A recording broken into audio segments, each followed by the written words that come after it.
In the boundless depths of the ocean, death is a constant presence like the tide that never stops, sweeping away life without warning. Beneath its relentless waters, life comes at a very high price. Animals don't age peacefully or know long periods of peace. Some are born, and within hours they are already being devoured. The ocean knows no pause. Its pressure increases relentlessly with depth, its temperatures can drop to lethal levels, and its silence hides the planet's most ruthless hunters.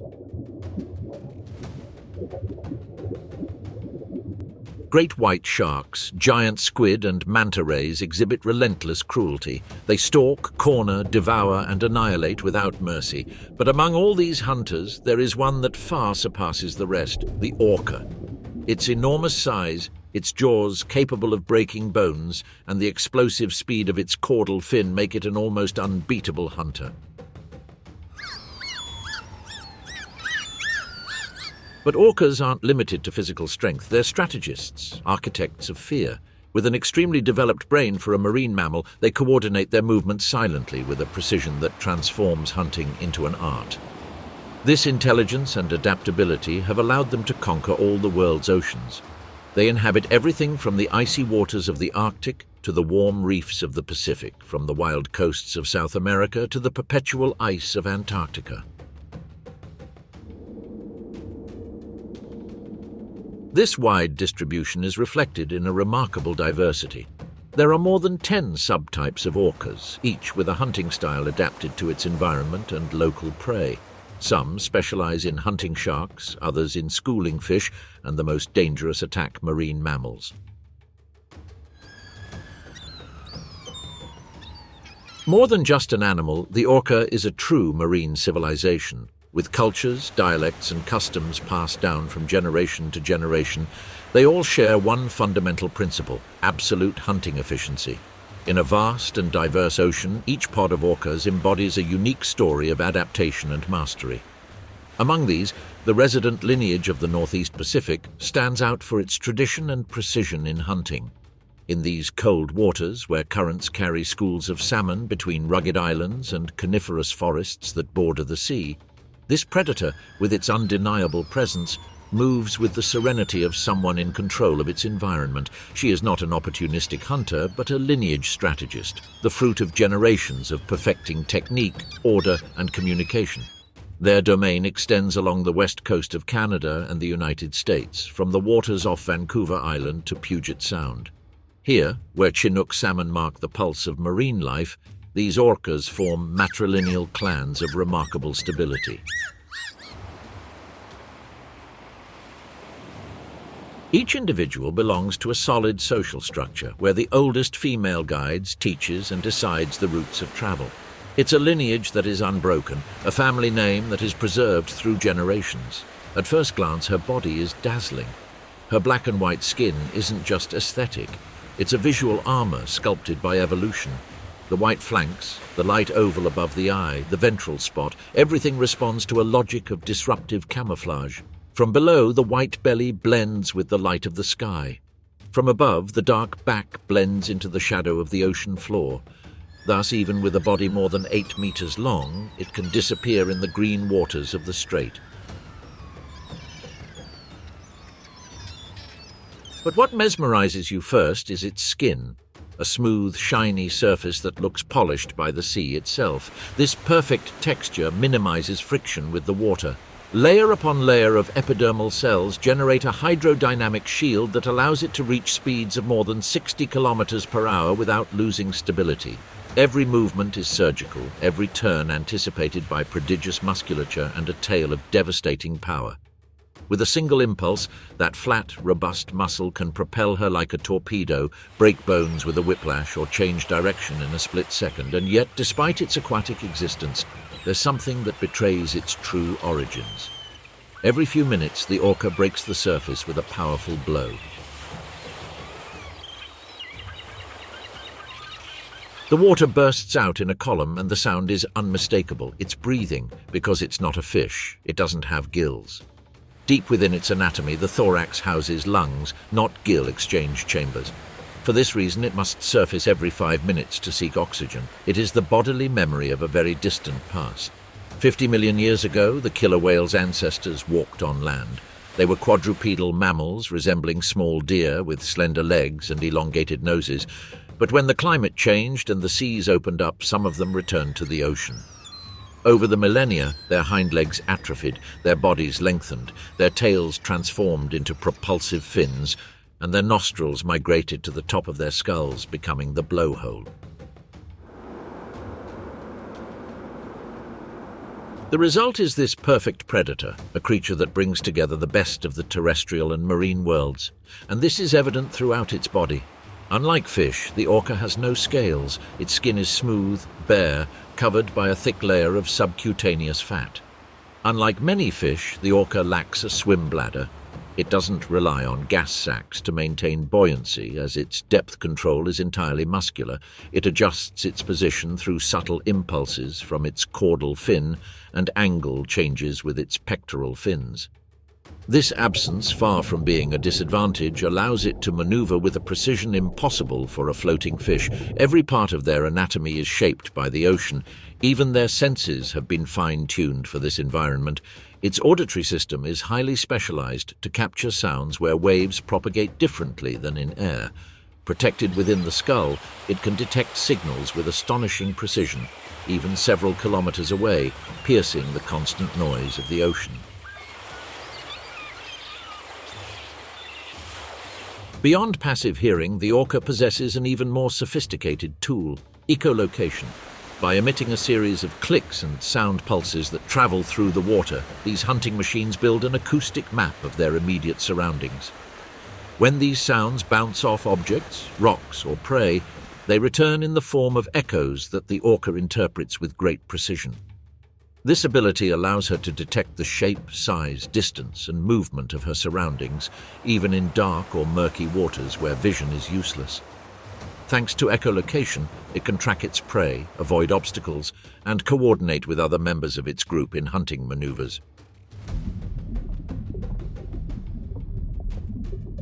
In the vastness and complexity of the ocean, this kind of sound vision is a decisive advantage that transforms the orca into an exceptionally effective and adaptable predator.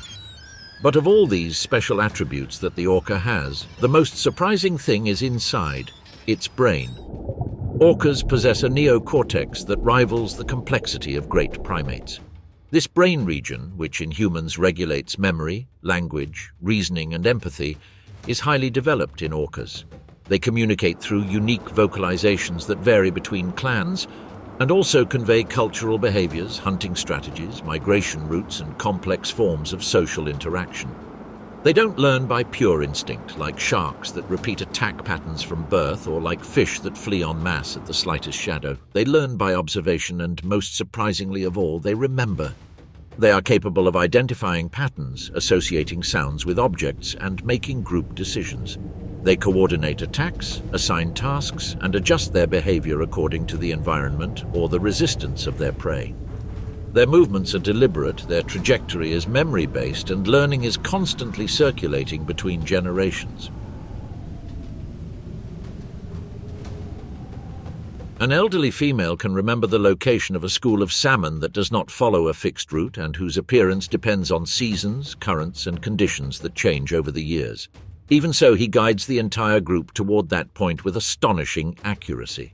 He conveys not just a direction, but a strategy, a precise timing, and a behavior that the offspring observe and repeat. Inside its skull, polished by millions of years of evolution, there are folds and convolutions that rival the complexity of even the human brain. That brain tissue isn't an excess or an evolutionary luxury. It has given the orca something no scaly sea creature can even begin to grasp: the ability to form culture, a legacy that is born with each experience and passed down through generations. Through specific dialects, inherited behaviors, and shared customs, orcas learn, adapt, and pass on knowledge. This collective knowledge is reflected in each group of resident orcas, which has its own acoustic repertoire, a set of unique vocalizations used both to communicate and to identify each other as a family. Young children learn these vocalizations from a young age, repeating syllables like an infant imitates human speech. Among them are hierarchies, matriarchal lineages, individuals who assume the role of caregivers, and others who become hunting leaders. This is why orcas don't need to resort to senseless violence, because they don't hunt out of blind instinct. They hunt because they understand when, how, and why to do it. Compared to a great white shark, whose brain is limited to detecting and reacting to stimuli, the orca acts with anticipation. A shark doesn't learn from its prey. The orca does. Nor can a bony fish coordinate with others to surround a target, feign retreat, or simulate a diversion. This radical difference originates in the neocortex, a brain structure that allows the orca to make strategic and planned decisions rather than automatic responses. In the cold waters of the Pacific Northwest, a small, swift Dahl's porpoise moves with the confidence of its species. Accustomed to living in groups and disappearing at the slightest sign of danger, this time she is alone. At first, he does not perceive the latent threat that is approaching. The sea surrounds her with the usual indifference of its cold waters, but soon she detects silent bubbles rising and acoustic waves repeating from different directions. Without a second thought, he accelerates. The orca has begun the chase without moving quickly. It doesn't need speed yet. He senses that the key is to isolate her, and to do so, his group spreads out in a fan-like fashion. One follows her from behind. Another takes a wide curve to block its passage on the flank. A third advances below, invisible, using the echoes of its sonar to anticipate every movement. There's no chaos, no roars, no sudden violence. It's all calculation. The porpoise changes direction.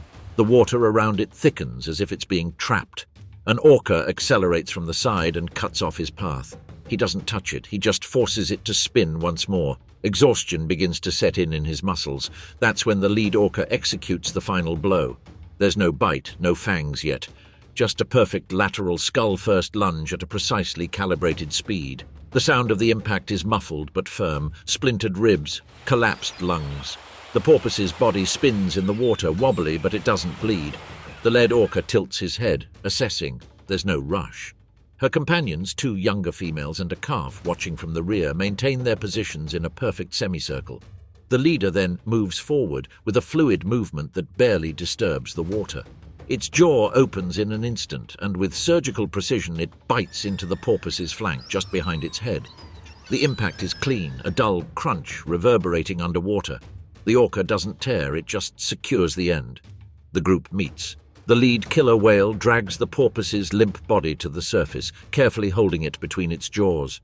The other two females approach, swimming in sync. With a deliberate motion, the leader tears through the subcutaneous fat of the porpoise's torso, tearing off an energy-rich chunk. Transient orcas are selective. The soft, nutritious tongue is extracted by one of the younger females, who uses her teeth to cut precisely. The still inexperienced calf approaches and receives a small piece of fat from the leader.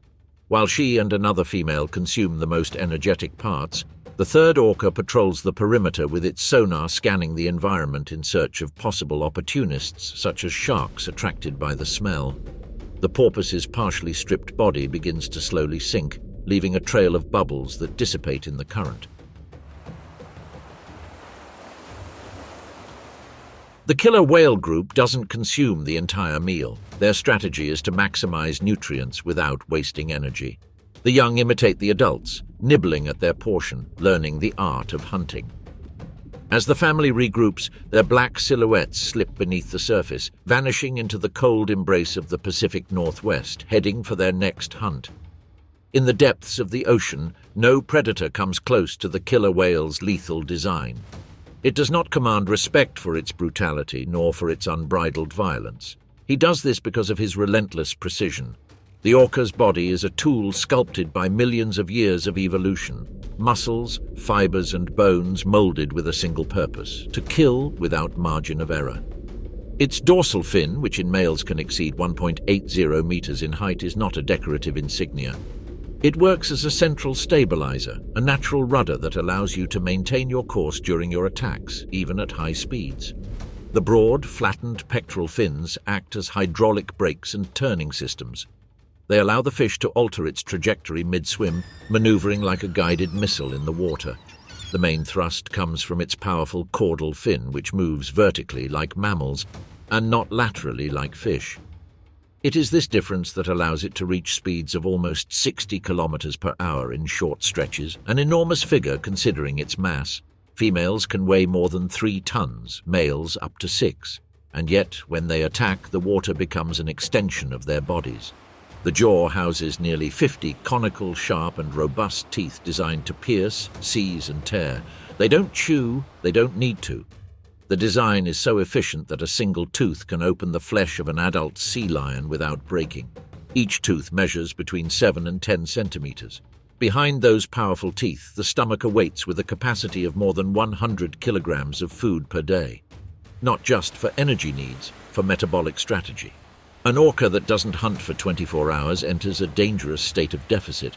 However, perfection comes at a price. A body of this size, with this energy demand, can't afford to make mistakes.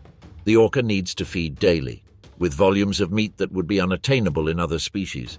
Hunting isn't an option, it's a critical necessity. A few hours delay, a failure in strategy, a stray from the prey banks, and the outcome leans toward physical deterioration. Competition also lurks around the clock. In cold waters, great white sharks can become lethal obstacles, especially when they hunt in the same niches. In deep waters, certain giant squids, strong, muscular and resilient, can seriously injure a young orca or a weakened female. Even among orcas, tensions persist. There are conflicts over dominance, rivalries between resident and transient groups, and territorial disputes that are resolved quietly beneath the surface. Migration is also constant. They can travel thousands of kilometers following ancient ocean routes, moving between warm breeding waters and cold feeding grounds. Along the way, they lose their young, face storms, human nets, and hearing accidents caused by artificial sonars. And despite all these demands, they retain a margin for the inexplicable. Sometimes they capture smaller prey without killing it. They hold it in their jaws. They release it. They chase it again. They catch it again. They throw it into the air with calculated violence, only to repeat the process. There's no hunger that justifies such a delay. There's no strategy in torturing a creature that has already been defeated. It's not survival, it's something more. A need to perfect the method, a training perhaps, or a sign of intelligence that borders on cruelty. The truth is that in the orca, as in few other animals, violence does not always have a practical objective. But it's not just orcas that are cruel under the sea. Down here, between icy streams and moving shadows, there is a competition that can be even more disturbing.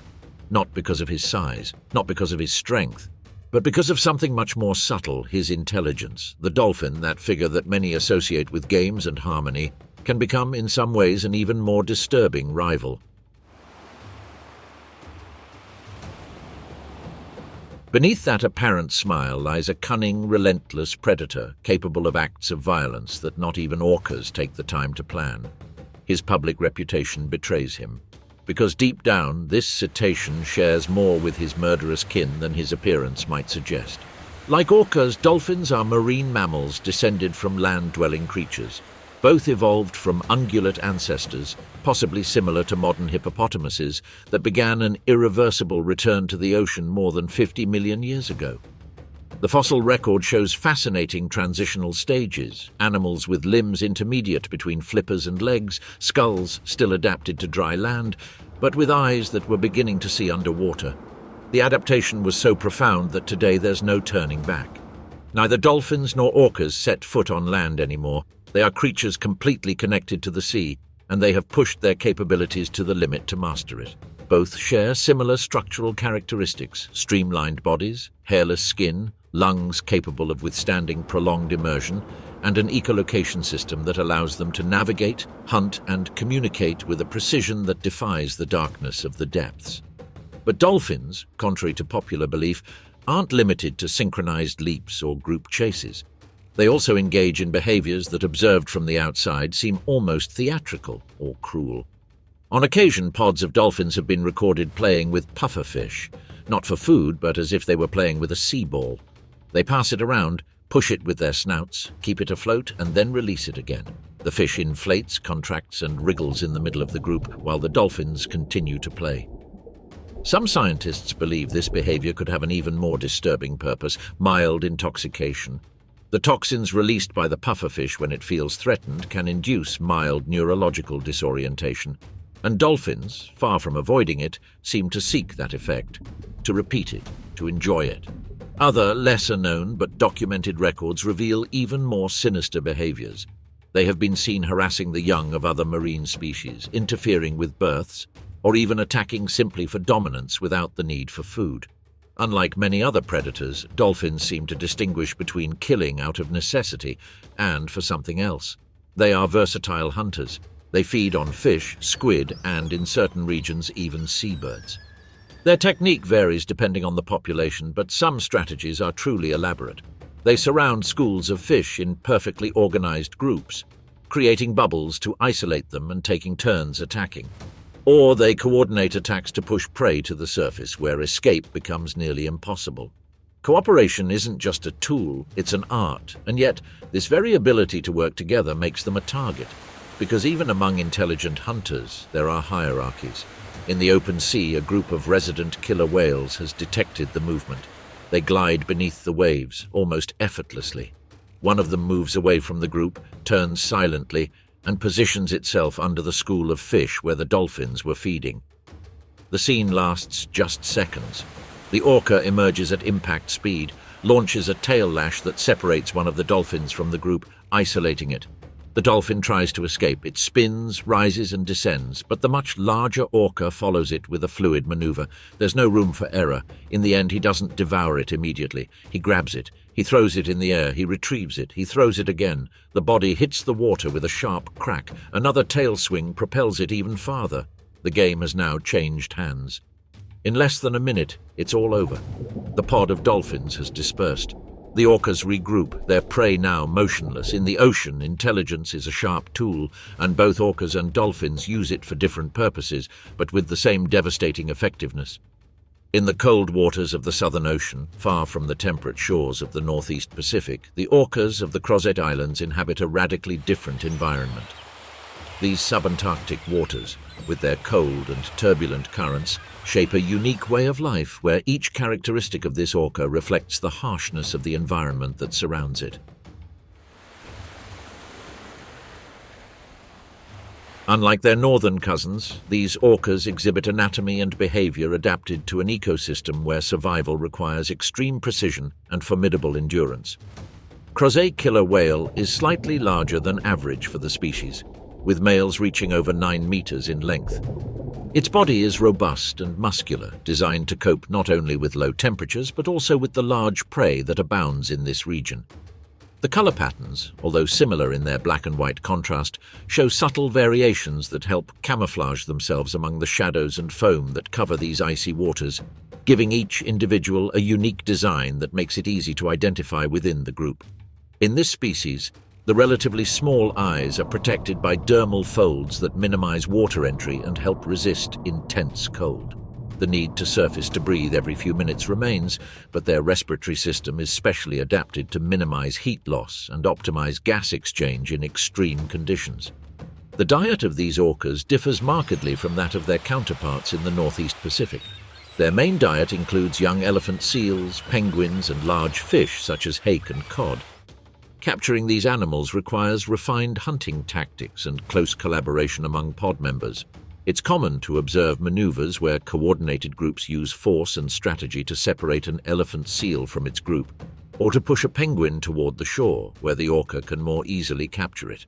This social cooperation in hunting relies on complex forms of communication, including clicks, whistles, and calls, which vary depending on the context and the target prey, demonstrating a sophistication that goes beyond simple instinct. In the Crozet Islands, social groups maintain a clear hierarchical structure, centered on adult females. They dominate not by size or strength, but by experience. The matriarchs accumulate decades of ecological memory. They have lived through enough winters to record the hidden rhythms of the sea in their bodies and minds. They recognize irregular current cycles, subtle changes in water temperature, and the anomalous migrations of certain species. They remember exactly when a school of fish strayed from its usual course, or when an area became infertile due to the presence of competitors. This knowledge isn't written or encoded in genes, it's passed on through observation and repetition. It's a mental map of the ocean, formed over years of direct experience. And in an environment where food isn't guaranteed, that memory can guide the group toward salmon when the others have already given up, or avoid an area where prey is scarce before hunger confirms it. Vocal communication plays a fundamental role in group cohesion, with unique dialects that differentiate these orcas from other global populations. These sounds not only serve to coordinate hunting, but also to maintain social bonds and transmit information about territories and food sources. This social and communicative adaptation has allowed this subspecies of orcas to thrive in an environment where competition and climate test their resilience and cunning every day. Their reproductive behavior also presents particularities, with breeding periods that coincide with the seasonal abundance of prey, thus ensuring greater chances of survival for their offspring. Migration, although less extensive than in other populations, is marked by movements toward warmer waters during the colder months, seeking areas where food availability remains stable. This restricted mobility strengthens the territoriality of the groups, making the defense of the area and competition for resources constant elements in their behavior. While these characteristics define the lifestyle of the crozet orcas, certain physical attributes remain a testament to their predatory ability and will be the subject of detailed analysis in the next section. The combination of strength, speed, and morphological adaptations makes this orca one of the greatest exponents of violence and effectiveness in the Southern Ocean. In the waters surrounding the Crozet Islands, where cold currents from the Southern Ocean converge with intense winds and rough seas, orcas face a challenging environment. Here, the harsh climate and frequent storms shape a dynamic ecosystem where the force of the wind and the relentless succession of high and low tides dictate much of the marine life. Waves crash against the rugged shores and the dark water is constantly churning, creating a scenario in which survival depends on constant adaptation to changing conditions. In this context, orcas must not only master hunting, but also face the challenge of navigating a sea that rarely offers tranquility. The perpetual movement of the tides influences the availability of prey, and storms impose forced pauses that require resilience and flexibility. The waters around Crozet are a place of great biological wealth, but also of fierce competition, where the ability to anticipate and adapt to environmental variations is crucial. Orcas, as highly social species, employ complex communication that is especially relevant in this region. During the mating season, which tends to occur during the less stormy months, individuals display a series of audible and visual signals to attract compatible mates. They emit complex sequences of clicks and whistles with unique patterns, repeating them in tones that vary in frequency and duration. These vocalizations function as an acoustic signature, and some are reserved exclusively for courtship. At the same time, they perform physical displays, lateral swimming, vertical jumps, fin slaps against the surface, and spiral movements near their potential mate. In some cases, males arch their bodies, expand their pectoral fins, and position themselves beneath the female, floating in parallel with synchronized movements. These signs not only demonstrate health and physical strength, but also communicate experience, coordination, and cultural compatibility, qualities valued within orca social groups. Although males compete for access to females, they do not completely abandon the group after reproduction. Instead, a cohesive social structure is maintained in which the young receive prolonged care, primarily from the mother, but with occasional support from other group members. This structure favors the survival of young people in an environment where early independence would be too great a risk. To understand this, it is enough to observe the development of an orca calf from its first hours of life. After a gestation period that can last more than 17 months, a single calf is born. It measures almost 2 meters and weighs more than 180 kilos. At birth, a baby doesn't know how to stay afloat or regulate its body temperature. It's its mother who forcefully pushes it to the surface so it can breathe for the first time. From then on, he will not leave her side for months. The calf feeds on thick, fat-laden milk, which allows it to gain weight quickly and develop its first layer of thermal protection. But not everything is physical. Every day she observes, learns, and memorizes. Her clumsy movements are tuned to the rhythm of her mother, who guides her with gentle nudges and detours. It teaches you to swim against the current, to move among adults, to interpret signals. Parenting doesn't fall solely on the mother. Other females in the group, such as sisters, aunts, and older offspring, take an active role in caring for them. They accompany her, protect her, and even stimulate her with games that simulate chases or group movements. This matrilineal structure guarantees a shared upbringing where the experience of the elders is passed on without violence or isolation. And among those silent teachings, there is one that stands out above all: hunting. A young orca doesn't participate in a hunt until it's 8 years old. Before then, it observes. It learns rules, sequences, and calls. It recognizes hierarchies and rehearses roles. Patience is part of the process. There's no urgency, there's training. Parenting, therefore, is a collective and long-lasting process, a distinctive feature that highlights the social complexity of these orcas. But even in these remote environments, isolation is not absolute. Human influence also leaves its mark. Interaction with human activity on these remote islands is limited, but not non-existent. Local fishing, targeting species such as toothfish and other ground fish, can impact the food sources available to orcas. However, unlike other marine predators, orcas have a flexible diet and adaptable behavior that allows them to exploit different prey depending on availability. Competition with other species and the need to travel to follow the migrations of their prey mean that these orcas cover great distances, facing both natural and human-induced risks such as fishing nets or incidental pollution. This constant adaptation, both to the physical conditions of the environment and to interactions with other species and humans, reinforces the crozet orca's position as apex predators in a complex and challenging ecosystem. The continuity of their lineage, coupled with the effectiveness of their social and reproductive strategies, ensures that, despite the challenges they face in their daily routines, these orcas remain one of the ocean's most formidable predators, both in their behavior and in the multiple forms and adaptations they have developed. But this variety of forms and behaviors is not limited to their social relationships. Throughout the oceans, killer whales have given rise to multiple ecotypes with unique characteristics, the result of millions of years of evolution in different environments and conditions. This diversity responds to a complex process of specialization that has generated surprising differences within a single genre. The existence of so many species and subspecies of orcas is the result of a complex evolutionary process, in which adaptation to very different environments has generated notable variations between groups. This phenomenon is known as adaptive speciation, where populations of the same species diverge and develop particular traits that optimize their survival under specific conditions. Thus, not only can their size and coloration vary, but so too can their hunting patterns. In temperate waters of the Pacific Northwest, resident orcas exhibit highly cohesive social behaviors, with stable groups and specialized salmon hunting routines. In contrast to this subspecies, transient orcas, although they share territory, organize into smaller groups and hunt marine mammals, employing different hunting techniques. On the other hand, the orcas that inhabit the coasts of South America, particularly in southern Chile and Argentina, stand out for their unique hunting technique, intentional stranding.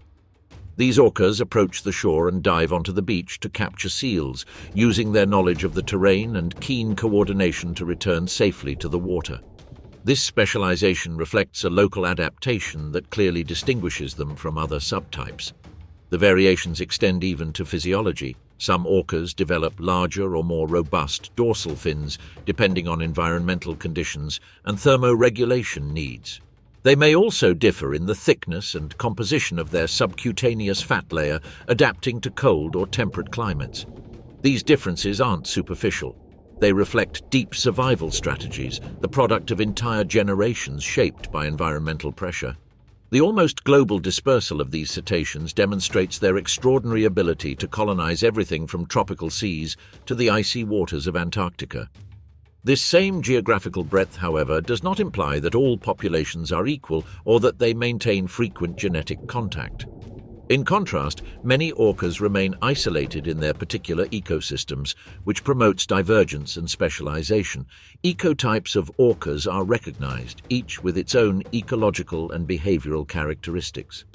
Some orcas exhibit surprising adaptations to extreme environments, such as Antarctic populations that specialize in hunting krill, while others inhabit tropical waters and feed primarily on fish. Thus, the diversity of orcas is a reflection of their complex evolutionary history and constant interaction with a dynamic and changing marine world. Each ecotype represents a different chapter in the history of this marine predator, with adaptations that allow it to master its environment and survive in conditions that others simply couldn't endure. The dominance of orcas in the oceans never follows a single pattern. While some group together in vocal clans and hunt schools of fish through precise choreography, others choose a more dangerous, quieter, more selective path, and among the latter there is one that stands out above the rest: the transient orca. This ecotype inhabits the cold waters of the North Pacific, especially off the coasts of Alaska, British Columbia, and Washington State.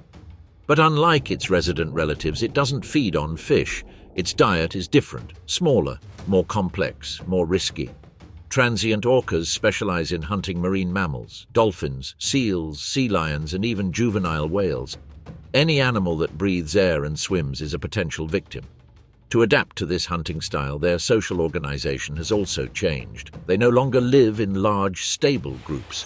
They tend to form smaller, sometimes temporary units, and it is not unusual to see solitary individuals silently patrolling coastal waters. Discretion is part of their strategy. While resident birds communicate with constant sounds that reinforce group cohesion, transient birds minimize their vocalizations while hunting. They know that any sound could alert prey. The difference between success and failure can depend on a single underwater click. Some hunt alone, moving slowly, studying cliffs, rocky coasts, or areas where sea lion pups gather without protection. Others, however, group together to perform coordinated maneuvers, which have been observed in settings as diverse as South Africa and the coast of California. In these instances, teamwork reveals a level of strategic intelligence rarely seen in marine predators. Some of these actions have been documented in detail, allowing us to understand not only their effectiveness, but also the tactical logic behind them. In South African waters, two transient orcas patrol as a pair. They identify an adult great white shark. Instead of attacking it directly, they study it, circle it, and finally approach it from below, flipping it onto its back. They thus induce a paralysis known as tonic immobility. Once the animal is rendered defenseless, they extract its liver with pinpoint accuracy, leaving the rest of the body intact. The reason is purely biological. The shark liver is a huge organ, loaded with high-density lipids, vitamins, and nutrients. A single shark liver can be equivalent to a huge energy reserve, enough to feed an adult orca for days. That's why the rest of the carcass is ignored.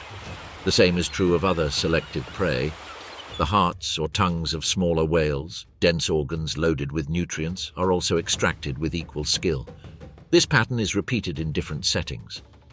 Off the coast of Northern California, transients have been observed ignoring large schools of fish, concentrating on a single mammal prey, even if it is well protected or poses a considerable risk. It's not just a matter of opportunity, it's a way of life.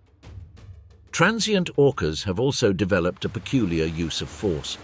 Sometimes they don't kill immediately, they harass their victims, exhausting them. The cornered prey try to escape to shallow waters, but the orcas drag them out into the open sea, preventing them from finding refuge.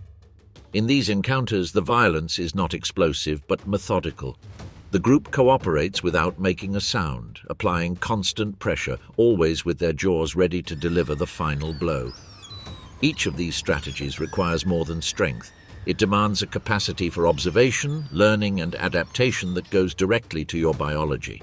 Transients, like all orcas, possess a developed neocortex, but their use of it in higher-risk environments suggests an even more pronounced behavioral refinement. They are constantly making decisions, evaluating routes, analyzing defenses, and communicating through minimal signals. It's not an impulsive hunt, it's a logical execution. The differences with other orcas are not limited to behavior. Recent genetic studies have revealed that transients are sufficiently distinct that some scientists propose classifying them as a separate subspecies. Their DNA shows clear divergences, the result of prolonged reproductive isolation and a distinct lifestyle. Even their vocalization patterns, when recorded, are not recognizable by other orcas. Their world is separate, and this separation is also reflected in the type of connection they establish with each other. Unlike resident orcas, where family ties are long-lasting and extensive, transient orcas tend to maintain more flexible bonds. Partnerships can last for weeks or years, but they are not permanent. It is a social structure adapted to the need to constantly move, to track areas where prey change location, where food is unstable, and opportunities arise only at certain times of the year. What makes the transient orca so different isn't just its prey or its territory. It's the risk it's willing to take. It is your choice to hunt that which can also bite, that which can also flee, that which also has brains, strategy, and even community. It's a game of hunter versus hunter, a war of tactics, and in that field, the transient orca does not retreat. The air seems motionless over the coasts of Antarctica. Under a white sky, without shadows or horizon, blocks of ice emerge like fragments of a floating Earth. Temperatures are near freezing, but activity ceases. In this region of the Ross Sea, one of the largest concentrations of Adelie penguins in the world huddles just meters from the water. Around 250,000 specimens are gathered with a clear purpose: to reproduce. Colonies form on solid ground where the males have built stone nests and are now awaiting the arrival of the females. This dynamic is ancient. Each pair alternates roles. Today, it's the female's turn. While the male guards the egg, she must set out into the ocean to search for food. His path is predictable, his decisions are not. Because although the sea offers them sustenance, it also hides one of the greatest predators on the planet. Upon reaching the edge of the ice pack, the female hesitates for only a moment, then he dives in. The water temperature barely rises above 0 degrees, but your body is adapted to such brutality. She flaps her wings vigorously, chasing small schools of fish and krill scattered in the icy currents. The surface disappears behind her, and for several minutes she plunges into the liquid silence that dominates these depths. But something changes. The suspended particles, which were floating aimlessly, begin to move in a single direction. The current is altered. From the depths, a veil of darkness moves with lethal silence. There's no noise. There are no bubbles, just a shape moving forward effortlessly. The orca slides up from a deeper layer, slowly emerging from the gloom. Its body, more than 6 meters long, is almost imperceptible from the surface. Its black and white pattern, far from giving it away, camouflages it perfectly in the play of light and shadow under the ice floes. The penguin doesn't see her. He continues his search, surrounded by a world that seems static. Only when he turns to his right flank does he notice something that doesn't fit, a shadow darker than the background, an alien movement. It flaps violently, trying to escape to the surface. But the orca is too close. With a minimal movement of its caudal fin, the orca changes angle and accelerates. It can reach up to 56 kilometers per hour underwater, a speed impossible for its prey. The space between them is reduced in seconds. The penguin zigzags, spins, and tries to escape between submerged blocks of ice, but the predator doesn't need sudden maneuvers. It just waits for the right moment. Just a sideways lunge is enough to catch its victim. The jaws clamp down, piercing through feathers, flesh and bone. The orca doesn't swallow it. It slowly rises to the surface, where 2 other smaller orcas are waiting. One of them approaches cautiously. The adult releases the penguin, which floats face up. The young girl takes it with her snout, squeezes it, lets go, repeats the gesture. Finally, after several minutes of manipulation, the prey is divided among the 3. It's a training exercise, a ritual passed down through generations. There's no enjoyment, no mercy, just a sequence of actions that, when executed effectively, guarantee the survival of the group. The ice closes its cracks again. The current returns to its normal rhythm, and while other females repeat the same journey every day, beneath the surface, the hunter continues to wait. The image of the orca beneath the ice, reducing a penguin to little more than a white and red turbulence in the water, is not just the expression of a predatory act. It is living proof that this animal, born from the lineage of terrestrial mammals, has pushed its capabilities to the limit, perfecting its existence in one of the most inhospitable environments on the planet, Antarctic waters. The orcas that inhabit this region are classified as Ecotype B or B2, although some sources divide these populations even more finely. Their presence is no coincidence. These creatures aren't simply surviving temperatures of -2 degrees Celsius, they dominate them. The thick layer of subcutaneous fat that surrounds its entire body, known as blubber, can reach up to 10 centimeters in thickness, acting as an effective thermal insulator and a crucial energy reserve during times when food is scarce. This adaptation not only keeps them alive, but also allows them to move with agility and conserve energy during prolonged dives under compact ice. Compared to other orcas from more temperate latitudes, Antarctic individuals tend to be more robust. The pattern is repeated in several polar species. Larger body volume to reduce heat loss as established by Bergmann's rule.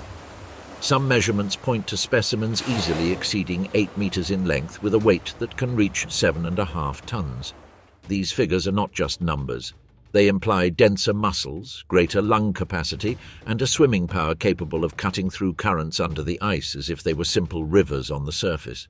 The coloration is also tailored to the environment. The bright, clean, white ventral surface is not simply an aesthetic detail. Seen from below, it blends with the light passing through the ice blocks and the surface layer of water. The black on their back, on the other hand, camouflages themselves with the dark depths. This countershading pattern allows them to approach their prey undetected, whether from above or below, taking advantage of the low visibility found in the Southern Ocean.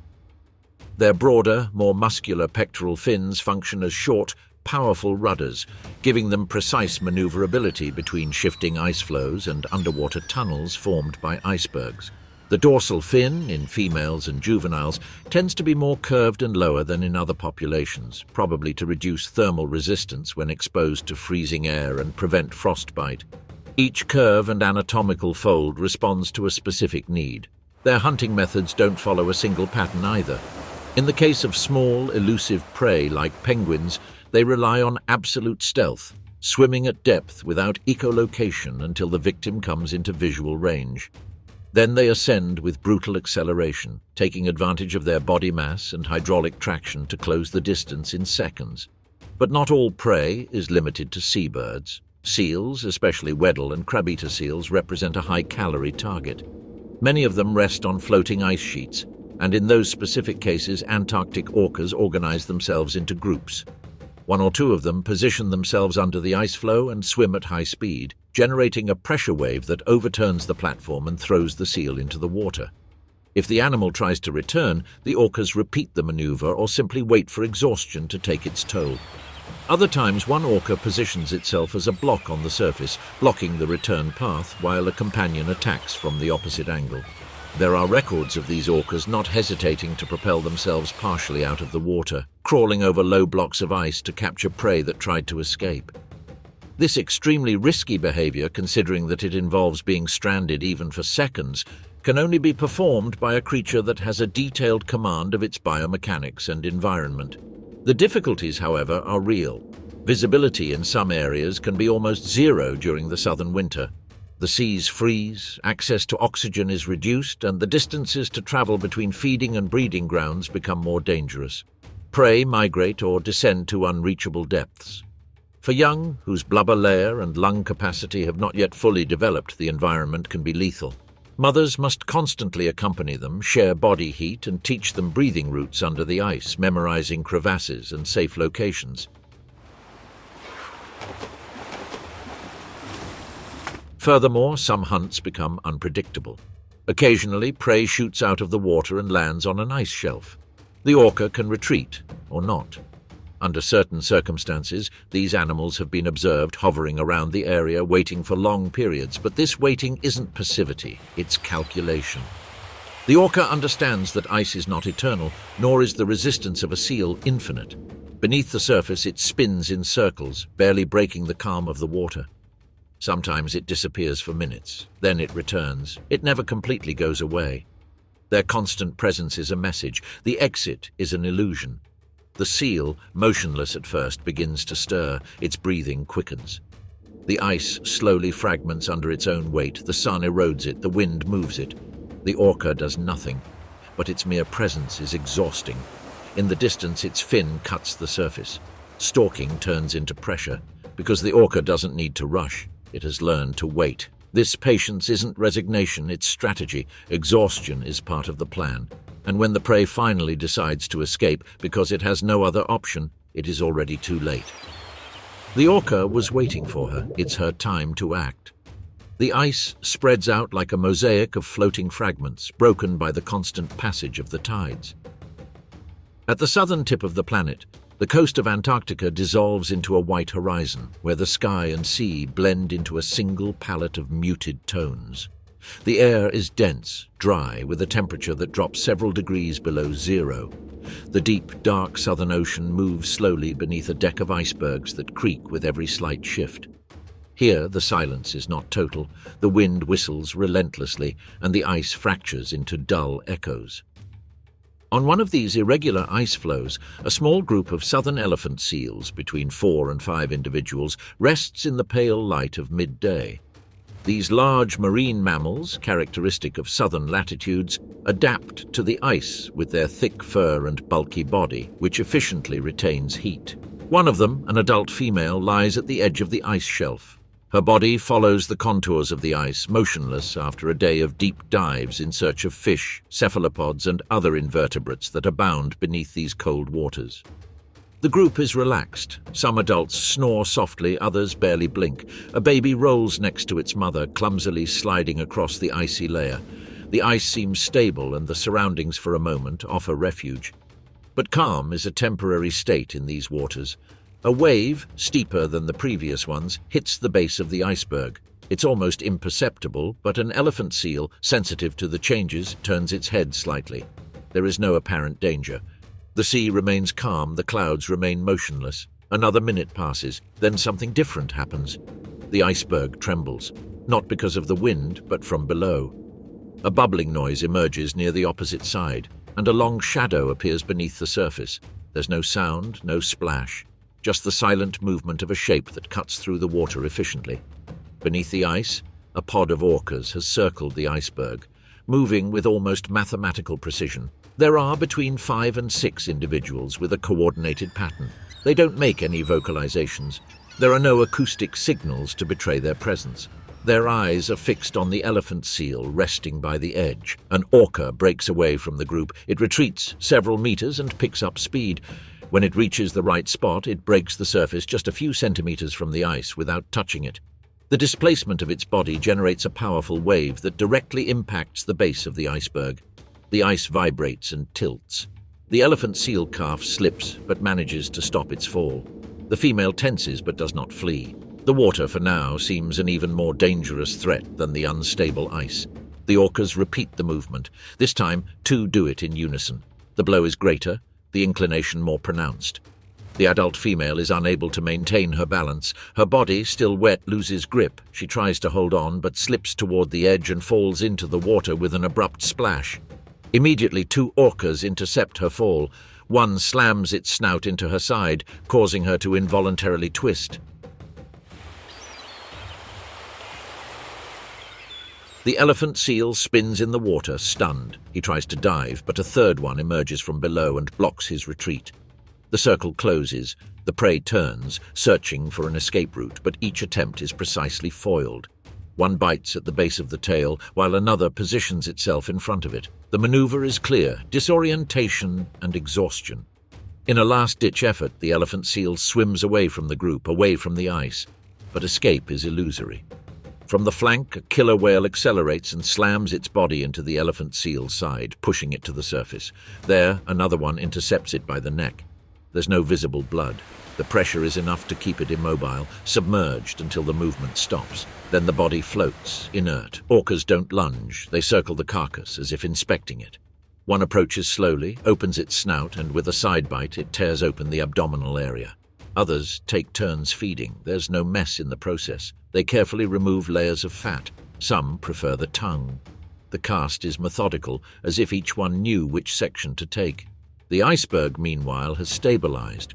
The other elephant seals have fled or hidden among the nearby boulders. The water has returned to its original state, silent, dense, seemingly calm, but it is no longer calm. Debris floats on the surface, and a tension persists among the cold currents. After consuming the desired parts, the group of orcas reorganizes. Some dive in the opposite direction, others stay a moment longer, observing their surroundings. Then they disappear under the ice, as if they had never been there. The deep waters of Antarctica are cold, dense, and dark. Beneath the floating ice floes where sunlight barely penetrates, the ocean plunges into perpetual darkness. The pressure is extreme, and the temperature hovers just above freezing, challenging all life. In this inhospitable environment, a small group of orcas advances with silent precision. There are 5 of them in total, moving through the icy currents while scanning their surroundings with echolocation, searching for prey. But what their signals are returning now isn't a school of fish or an elephant seal. It's a silhouette more than 10 meters long, wiry, with slow enveloping movements. From the shadows of the background emerges the curved outline of a giant squid.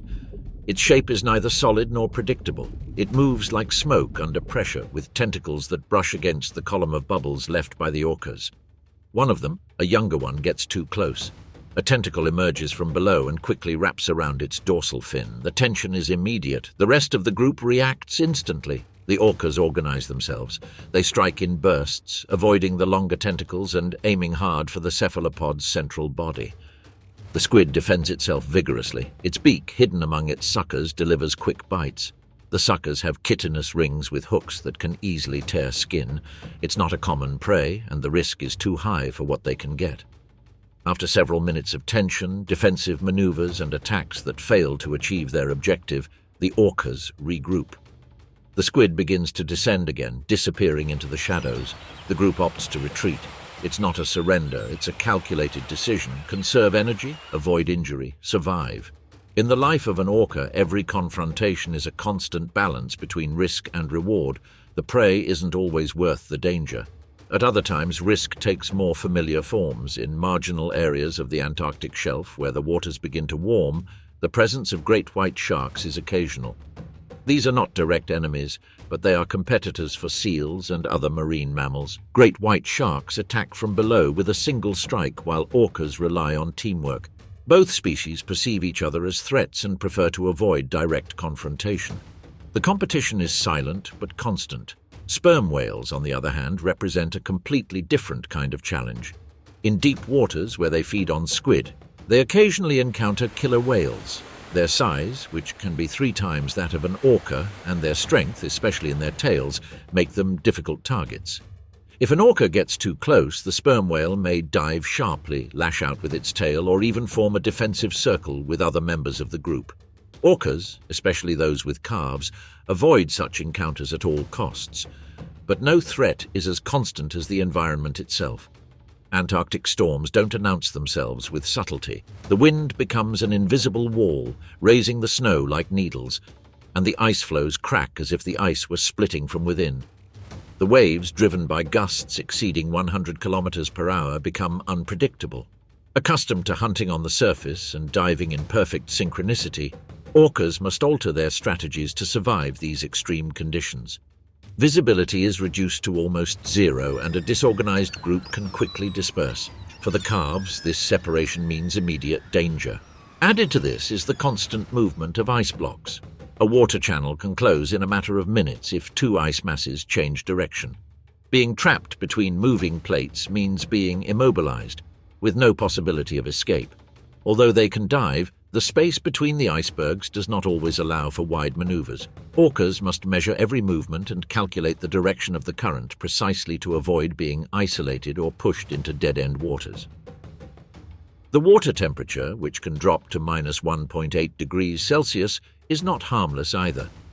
Although orcas' body fat acts as insulation, excessive exposure during prolonged chases or being caught in a current that is too cold can affect their muscles, oxygenation, and responsiveness. In these waters, even a super predator must carefully regulate its energy. Adding to these natural threats is the human presence. Although contact between orcas and humans is rare in these areas with such extreme climates, the consequences of industrial fishing do affect their balance. Trawls that stretch for hundreds of meters can pose a risk of entanglement for young or disoriented specimens. Furthermore, the massive extraction of fish from subantarctic waters can reduce food availability, forcing orcas to swim greater distances or take unnecessary risks in their search. In previous decades, direct methods were even used: harpoons, baited traps, or intentional nets to capture individuals. Although these practices have declined, their effects are still visible in some regions, but that's not all. This subspecies of orca faces one of the most treacherous risks in the South Polar region: accidental stranding. In a chase, an orca may dart too close to the shore or a floating ice pack. If the bottom slope is shallow, or if the ice sinks slightly under its weight, the animal may become trapped. Breathing becomes difficult. Maneuvers to free themselves require strength and precision. In some cases, other orcas in the group approach, push with their bodies, even vocalize in specific frequencies, but success is not always guaranteed. Nothing in this environment is easy, not even for an orca. As the Antarctic waters regain their silence after each strain, each escape, or each collision, these sophisticated creatures continue navigating a territory that, while intimately familiar, never offers them any guarantees. Orcas represent the pinnacle of evolution in the marine kingdom, a predator that dominates not only through brute strength, but also through the complexity and precision it exhibits in every aspect of its life. Its success lies not in a single attribute, but in the sum of traits that nature has refined over millions of years, allowing it to dominate the diverse ocean ecosystems it inhabits. These animals thrive in a surprising variety of environments, from warm tropical waters to temperate seas and even the frigid Antarctic expanses. Orcas have found ways to adapt and thrive. Each of these habitats requires specific responses which are manifested in marked differences between their ecotypes and behaviors. Their prey are also as diverse as their habitats. From the schools of fish that populate the warmer waters to large marine mammals, including seals, dolphins, and young whales, the orca is a generalist predator capable of attacking any creature that gets in its way. In some regions, it has even been documented defeating great white sharks, a formidable opponent par excellence, in direct confrontations. Their ability to hunt in a coordinated manner, adapting their techniques according to the objective and the terrain, reflects a level of intelligence and organization that few species can match. The interplay of speed, strength, and cunning results in a relentless supremacy within the ocean, making them the apex predator with no real competitors capable of displacing their dominance. Physical strength alone doesn't explain their success. The contrasting patterned skin that acts as camouflage against the interplay of light and shadow in the sea, the development of sophisticated social and communication strategies, and the surprising physiological adaptation to various extreme climates all demonstrate that the orca is the result of a detailed and multifaceted evolutionary process. This domain extends from warm, intermediate waters to the coldest and most hostile, where life itself is a constant battle. In each of these environments, orcas have managed to adjust their behavior and social structure to remain steadfast as the undisputed rulers of the sea. The variability in size, hunting techniques, and dietary preferences among different ecotypes demonstrates that there is no single formula, but rather a range of adaptive solutions that respond to specific conditions and local challenges. This increases their survival capacity and reduces internal competition. The success of orcas is ultimately the sum of these factors, a combination of intelligence, strength, environmental adaptation, and a complex social organization that no other marine species has been able to match. Thus, orcas continue their reign over the oceans, a living testament to the fact that in nature, dominance is not a matter of size or ferocity alone, but rather an integrated perfection that allows for the permanence and effective control of territory. In a world where marine life is constantly changing, the orca remains a symbol of efficient evolution, a creature that, with discretion and power, secures its place at the top of the food chain.